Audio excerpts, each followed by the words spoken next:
ꯄꯤꯛꯇ꯭ꯔꯨꯁꯨ ꯇꯧꯔꯝꯂꯤꯕ ꯃꯌꯥꯝꯗꯨ ꯎꯕꯗ ꯃꯁꯥꯗꯨ ꯊꯛꯀꯠꯅ ꯌꯦꯡꯉꯛꯂꯤ. ꯁꯟꯅꯤ ꯀꯔꯦꯝꯅꯅ "ꯑꯣꯏ ꯅꯣꯏ ꯍꯦꯔꯣ ꯀ꯭ꯔꯣꯔꯄꯇꯤꯁꯦ ꯃꯩ ꯆꯠꯂꯦꯍꯦ, ꯃꯤꯅꯥꯏꯄꯇꯤ ꯑꯣꯏꯔꯝꯃꯤꯁꯤꯗꯤ. ꯑꯗꯣ ꯅꯪ ꯍꯧꯖꯤꯛꯁꯨ ꯑꯗꯨꯝ ꯇꯥꯟꯅꯈꯤꯗꯣꯏꯔꯣ ꯃꯥꯁꯦ?"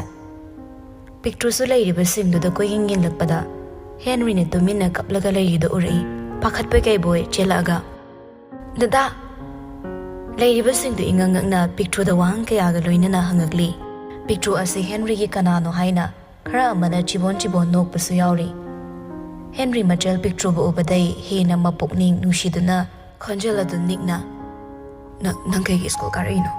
ꯑꯩꯅ ꯅꯪꯉꯣꯟꯗ ꯀꯔꯤ ꯍꯥꯏꯔꯝꯒꯦ?" ꯉꯥꯡꯉꯤꯗꯨ ꯇꯥꯗꯦ ꯄꯤꯛꯇ꯭ꯔꯨ ꯄꯥꯈꯠꯅ ꯑꯗꯨꯃꯛ "ꯀꯅꯥ ꯇꯧꯔꯤꯅꯣ ꯍꯥꯏꯌꯣ ꯗꯗꯥ, ꯀꯅꯥꯅꯣ ꯍꯥꯏꯕꯅꯦ?" ꯍꯦꯟꯔꯤ ꯄꯥꯎꯈꯨꯝ ꯑꯃꯠꯇ ꯄꯤꯗꯦ. ꯄꯤꯛꯇ꯭ꯔꯨꯒꯤ ꯈꯨꯗꯥꯡꯗꯨ ꯇꯥꯞ ꯄꯥꯏꯔꯒ ꯆꯤꯡꯗꯨꯅ ꯄꯨꯗꯣꯏ ꯇꯧꯔꯛꯏ. ꯁꯅꯤꯅ ꯄꯤꯛꯇ꯭ꯔꯨꯒꯤ ꯃꯈꯨꯠꯇꯨ ꯐꯥꯔꯒ "ꯀꯥꯏꯗꯅ ꯅꯪꯅ ꯑꯉꯥꯡꯁꯤ ꯄꯨꯗꯣꯏ ꯇꯧꯔꯤꯗꯤ?" ꯄꯤꯛꯇ꯭ꯔꯨ ꯍꯟꯗꯛꯇꯤ ꯁꯥꯎꯅꯤꯡꯅ ꯁꯅꯤꯕꯨ ꯏꯟꯊꯣꯛꯑꯒ "ꯑꯩꯉꯣꯟꯗ ꯁꯣꯛꯂꯛꯀꯅꯨ. ꯅꯪ ꯀꯩꯒꯤꯗꯃꯛꯇꯅꯣ ꯅꯪꯅ ꯑꯩꯒꯤ ꯗꯗꯥꯕꯨ ꯑꯁꯨꯛ ꯌꯦꯡꯊꯤꯔꯤꯕ? ꯅꯪ ꯀꯩ ꯅꯨꯡꯉꯥꯏꯇꯕ ꯂꯩꯒꯦ?" ꯁꯅꯤ ꯉꯛꯅ ꯄꯤꯛꯇ꯭ꯔꯨꯗ ꯑꯃꯨꯛ ꯌꯦꯡ, ꯍꯦꯟꯔꯤꯗ ꯑꯃꯨꯛ ꯌꯦꯡꯉꯛꯂꯤ. ꯍꯧꯖꯤꯛ ꯐꯥꯎꯕ ꯒ꯭ꯌꯥꯟ ꯇꯥꯗꯕ ꯑꯃꯒꯨꯝꯅ ꯃꯀꯣꯛꯇ ꯋꯥꯍꯪ ꯀꯌꯥ ꯍꯪꯉꯛꯂꯤ. "ꯃꯥꯁꯦ ꯅꯪꯒꯤ?" "ꯃꯥꯅꯦ, ꯃꯥꯁꯦ ꯑꯩꯒꯤ ꯗꯗꯥꯅꯦ. ꯀꯩꯒꯤꯅꯣ ꯅꯣꯏꯅ ꯑꯩꯈꯣꯏꯕꯨ ꯑꯁꯨꯛ ꯌꯦꯡꯊꯤꯔꯤꯕ? ꯑꯩꯈꯣꯏꯅ ꯀꯔꯤ ꯑꯔꯥꯟꯕ ꯊꯕꯛ ꯇꯧꯔꯝꯃꯒꯦ? ꯍꯥꯏꯌꯣ, ꯀꯌꯥꯝ ꯀꯥꯏꯔꯨꯔꯒꯦ?"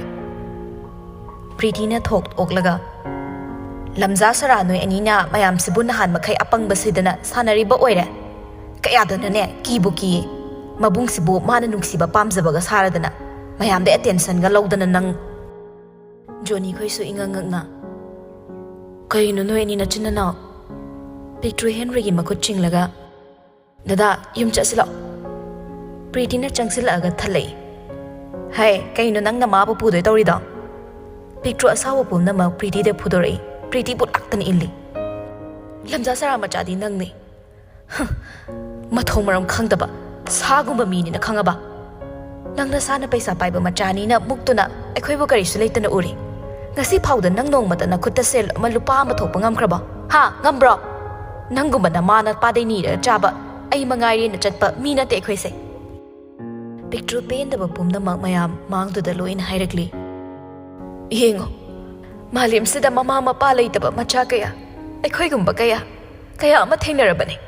ꯌꯦꯡꯉꯣ, ꯃꯈꯣꯏ ꯈꯔ ꯅꯠꯇꯅ ꯂꯩꯔꯝꯃꯣꯏ ꯀꯩꯗꯧꯅꯨꯡꯗ ꯃꯁꯥꯅ ꯅꯣꯡꯃꯒꯤ ꯆꯔꯥ ꯇꯥꯟꯖꯗꯨꯅ ꯍꯤꯡꯅꯕ ꯍꯣꯠꯅꯕꯗ ꯀꯔꯤꯁꯨ ꯇꯧꯕ ꯉꯝꯂꯝꯂꯣꯏ. ꯑꯗꯨꯕꯨ ꯉꯁꯤꯒꯤ ꯃꯥꯂꯦꯝꯁꯤꯗ ꯃꯕꯨꯡ ꯃꯆꯜ ꯑꯩꯈꯣꯏ ꯑꯅꯤꯈꯛꯅ ꯑꯁꯤꯒꯤ ꯐꯤꯕꯝꯁꯤ ꯌꯧꯅꯕ ꯃꯥꯌꯣꯛꯅꯕꯗ ꯀꯔꯝꯕ ꯐꯤꯕꯝꯗ ꯑꯩꯈꯣই ꯂꯩꯔꯝꯒꯅꯤ ꯅꯈꯣꯏ ꯑꯃꯠꯇꯅ ꯈꯪꯕ ꯉꯝꯕ꯭ꯔꯥ? ꯅꯈꯣꯏꯅ ꯂꯝꯖꯥ ꯁꯔꯥꯅꯤ ꯍꯥꯏꯔꯤꯕ ꯑꯩꯈꯣꯏꯁꯦ ꯉꯁꯤꯒꯤ ꯃꯥꯂꯦꯝꯁꯤꯗ ꯆꯥꯎꯊꯣꯛꯅ ꯍꯤꯡꯗꯨꯅ ꯂꯥꯛꯏꯕꯁꯦ ꯅꯣꯏꯅ ꯉꯝꯗꯕ ꯀꯌꯥ ꯑꯩꯈꯣꯏꯅ ꯉꯝꯗꯨꯅ ꯂꯥꯛꯂꯤ." ꯄꯤꯛꯇ꯭ꯔꯨ ꯄ꯭ꯔꯤꯇꯤꯒꯤ ꯃꯃꯤꯠꯇꯣ ꯈꯨꯗꯣꯝꯕꯤ ꯊꯤꯜꯂꯒ ꯍꯥꯏꯔꯛꯏ. "ꯅꯪꯅ ꯈꯟꯖꯔꯤꯕ ꯅꯪꯁꯦ ꯑꯆꯧ ꯑꯁꯥꯡꯅꯤꯁꯤꯔꯣ? ꯁꯦꯜ ꯄꯥꯏꯔꯦ. ꯅꯣꯏꯅ ꯆꯥꯔꯤꯕ ꯆꯥꯛꯇꯣ ꯂꯝꯖꯥ ꯁꯔꯥ ꯑꯩꯈꯣꯏꯅꯁꯨ ꯑꯗꯨꯃꯛ ꯆꯥꯏ. ꯅꯣꯏꯅ ꯁ꯭ꯀꯨꯜꯁꯤꯗ ꯂꯥꯏꯔꯤꯛ ꯇꯝꯂꯤꯕ ꯑꯁꯤꯒꯨꯝꯅ ꯑꯩꯈꯣꯏꯁꯨ ꯇꯝꯗꯨꯅ ꯂꯥꯛꯂꯤꯕꯁꯤꯗꯤ.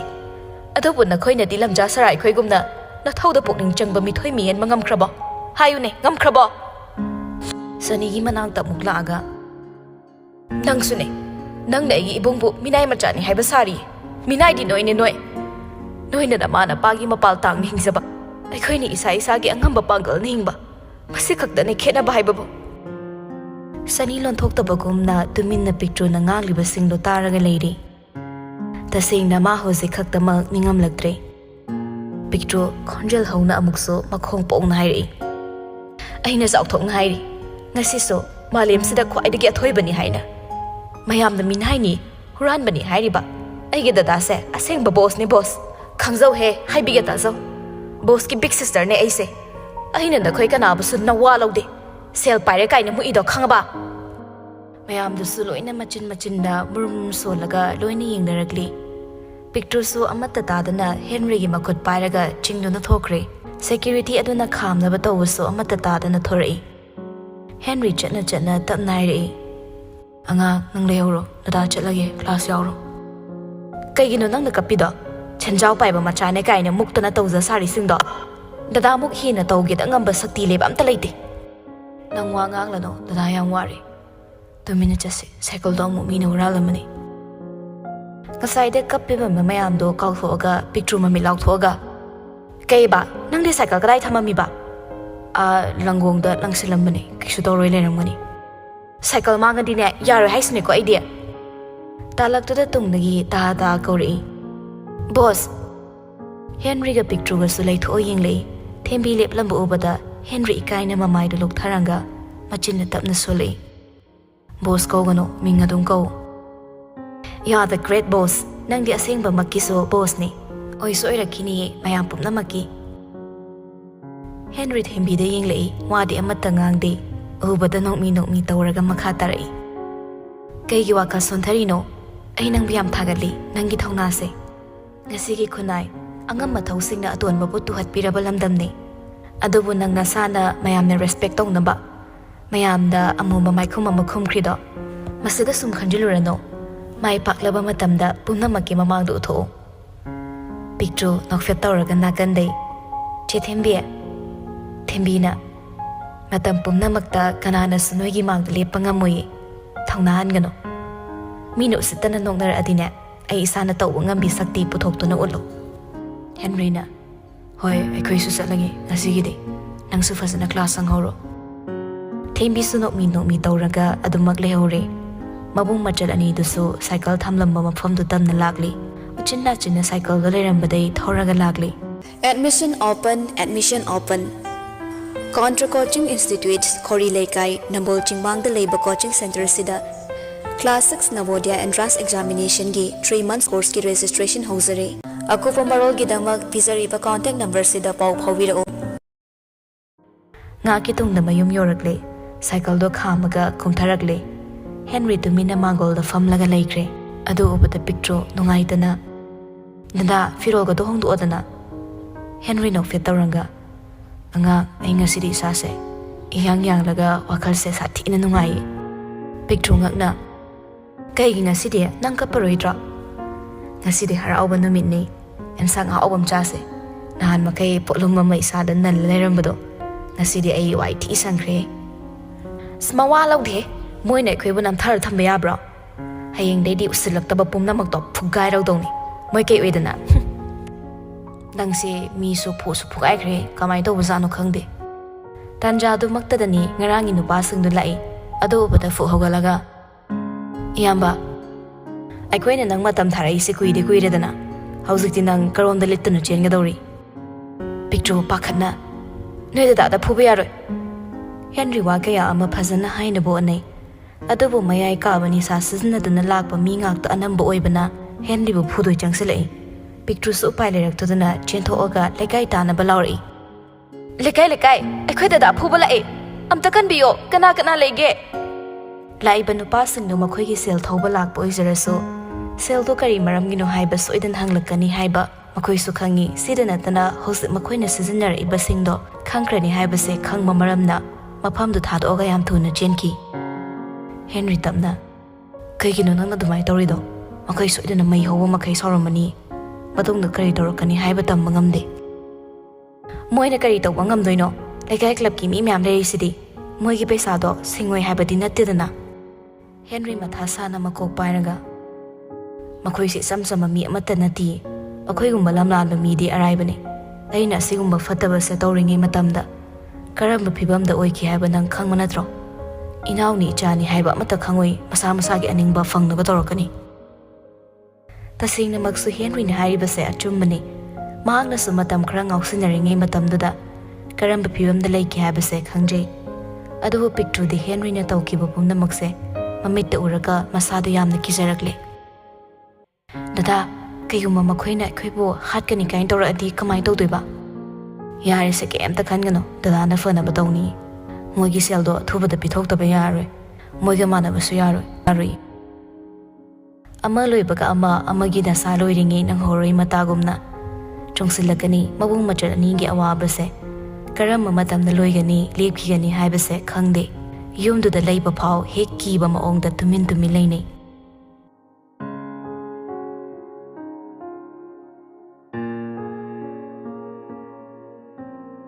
Somdana sani school halakpaga mayumdal oina jangakli. Ngasi thokliba thodok-sing ase mangat chap manaba haibadu oire. Masado gyan tada manglaga tumina famlaga wakhal ki ama khalai. Ngasi faubada aina lupa ama faw isagi oina thokchaba ngamdriko. Tasingnamak yamna tolabani aise. Sani mana punsida awatpa amata leitana mapagi maralna ningthawgumna hingduna lakli masina selgi pukchagi awatpada ninda tawba matha saba karishu khanglakti masina Henry khoi leiba phibamse phana khandunasu wakhalna si yauna waramgani haibado chingsinba ngamde amuk samagi phone do phaktoi aduga Newton gi miss call kya lerambada ubada call back tawi Newton sa phone paikhalakpaga aigi school dress thilo Sani ngangi dugi pakhom pidana tamna picture se boss ki Newton thala khumai mane boss ki sister ne Sani ngakna nang masi hana khangabra ai khangi Sani khon kalapna aduga kaigi masi gi maram ama thaijba hausikti masi na maram oiraga nang nungai tabadi folakpadi yar ho haidu da Newton pakhana nang ngang du da kari tawrage thamo yare Newton amukasu hayo nang angang tu da kari tawrage habani Sani phone du kai aduga tuminna manglaga lei nakandagi kaidawrage chabo school kaba kamai tawe school kaba bu nungai broi tumma muk nungai ba leidabani nang sangna ba tawroda ibungoi pa sandak marang matha se yam sare ni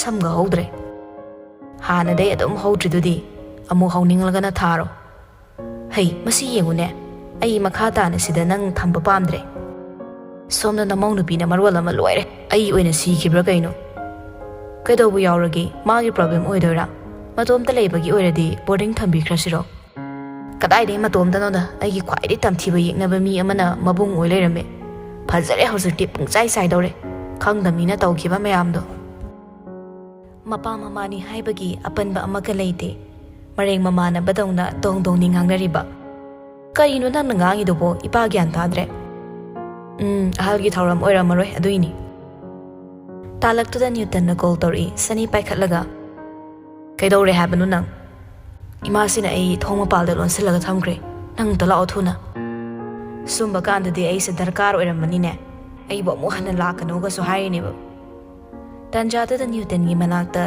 mi lakpagumna ngagbagi makhol mawa khara tarai phone do mukakhi kaidore haino O mama ngawbiduna solon sila thambi achaw ngakna karino hari sibo angang si last aphabadi kaidong nungda oiroi macha sibo phaningi ni haina as gyan ta de ko mapa duna marol ama sauning libani haina hanna yengaroi makhoi ani muknabada macha sidine mathwai thaba soidrabani kon ningamdana lehorzarani maraina hera mana ngawbra aina ngawbra yengna bataredana ai tawgyong Hey normal oiramdradine ibung wandang oina da satani ko cheksillo ai sumapado phasana wari sagi natrabadi yararoi somdana Newton masado pendaba soundingba nungaitaba mayamduna ka manungda leiba pochai singdo tainabada loire picture gi maina masado angawba hena oibani makhoi pumna makna pamise aina taibong thadoga chatkibadura natragana mimanadana magum leikhraga makhoi si peladra Newton matomta ka manungduda wakhal kya ama khalli sira haiba phau yongna khanle adubu pumna maksigi horakphum oiriba Sanina ma saduna tokiba singduna dandi mana phangsabani Sani satumin nahan gi Newton na changakiba matogumna mamai khummaga lotna thuna changakli Newton ga pau phauna dawsu pai kari shulai kidre sina karamba phibam da leiramgani haibasu khangmanade tumina sumsum sangaktuna Newton gi ka yausilakle Lok panduna leiribada ubada changsilaga hangdui makoldo tabada Newton prapap toilet manung changaga leikre Sani manungda thongdo amuk puna thai champut kai lege nang khonjel do tabada Newton yam thuna mana londuna leiriba thongdo hangduri nang kamai changake imungda mi lehodabra aina haidro noigi imungi mi singsina aibu phabadi oi thoktabani na Newton masai thak ana nang sida lehoro ai thokrage Why do tabada Sanina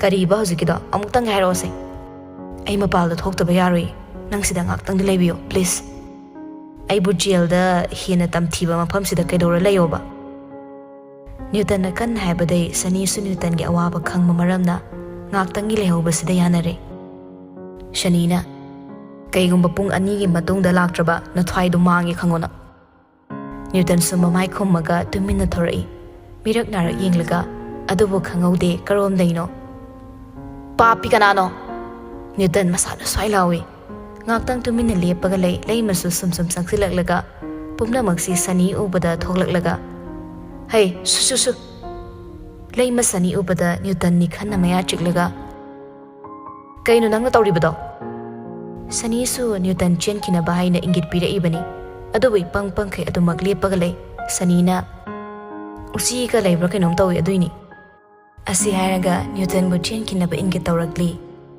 hey san changene aigi inkolda san yam changene aigi labukta leimana nang tumi layo kamdawna nang thola ibasida Newton adumak laybada ubada Sani I kabada loire mada tongi ba sandal to pop lauk thomai Newton su prabab chenki mapalda Sani machinda solei ma champut sannai sine makok se kemte excision deba Laimadi laiba mamai khomiba nupa ase Newton bu thadok palak bani haina khanduna chakyumna lepaga laikre masadu sawbana mai hore Newton su yumdane thora aga Sani khoitamna lakle gate ubada masado yei hainingdana thille gate sem tang biyo kaka security dana hanglaga ingang angni yingle nang Newton mamai luk tharaga tumina changba hawi nakani nupa amana oiramui mai moong se ai khangeba amana mo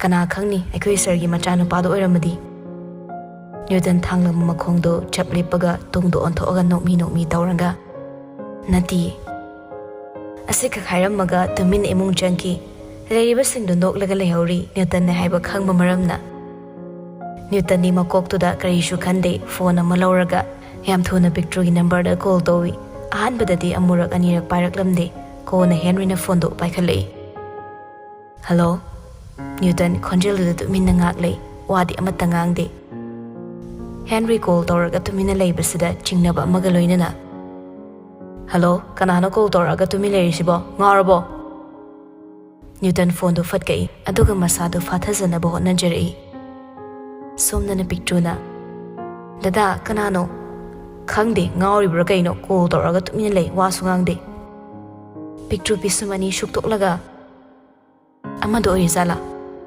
kay amano ha nati number do 2221 oibra ba aduna loibra Henry taro iba no number do yinglaga loide kanagi number no 2221 loibaduna picture lat ka tawna kanam na teda aduna loredi company oiramni haige tawbani si hairaga laithoaga machinda sumurum solei angawbado orizala amu karamba kadar sanage torizala handakti magi maithem kamta khangoi khangni yengo haurak sanoba aina tawbadima